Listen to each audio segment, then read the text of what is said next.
She was born to rule a kingdom, and yet, she would spend her life trying to erase every trace of the girl she once was.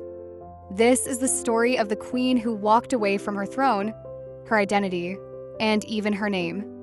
Christina entered the world in 1626 to a burst of confusion. Midwives believed she was a boy at first. Her cries were deep, her shoulders broad, her grip shockingly strong. They dressed her like a prince, raised her to command armies, and trained her mind like a scholar. Christina grew up believing she was destined to be something unusual, something the world had never seen before. When she inherited the throne at just 6 years old, Sweden was a rising military giant. Her father, King Gustavus Adolphus, died in battle and left her a legacy of war heroes, empire building, and towering expectations. But Christina was nothing like her father. She hated war, refused to marry, refused to produce an heir, refused the corsets and gowns they begged her to wear. Everything about her tugged away from her role like a thread unraveling. By the time she reached adulthood, she was a queen who ruled like a philosopher. But there was one problem. The crown was a cage, and Christina wanted to escape it. It began small. She gave away lands. Then she dismissed advisors. Then she burned private documents, letters, journals, orders, anything that revealed what she truly thought or felt. She stopped signing decrees with her royal title. She even had certain portraits destroyed. And then came the night that changed everything. At 28 years old, Christina summoned her council. The court was silent, expecting an announcement of marriage or a long-awaited heir.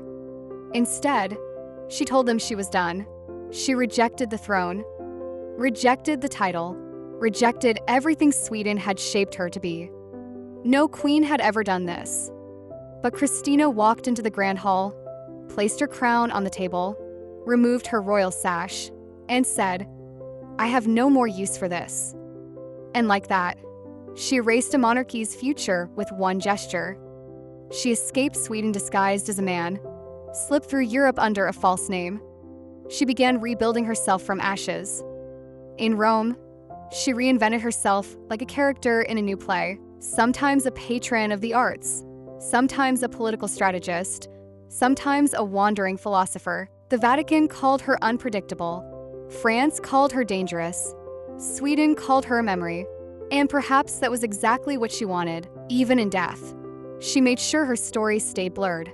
She left no memoir, no confessions, no written explanation for the throne she threw away.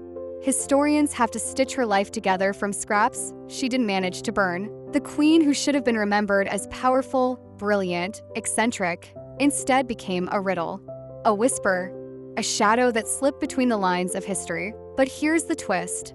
The more she tried to erase herself, the more unforgettable she became. Queen Christina is now one of history's greatest enigmas precisely because of the silence she crafted.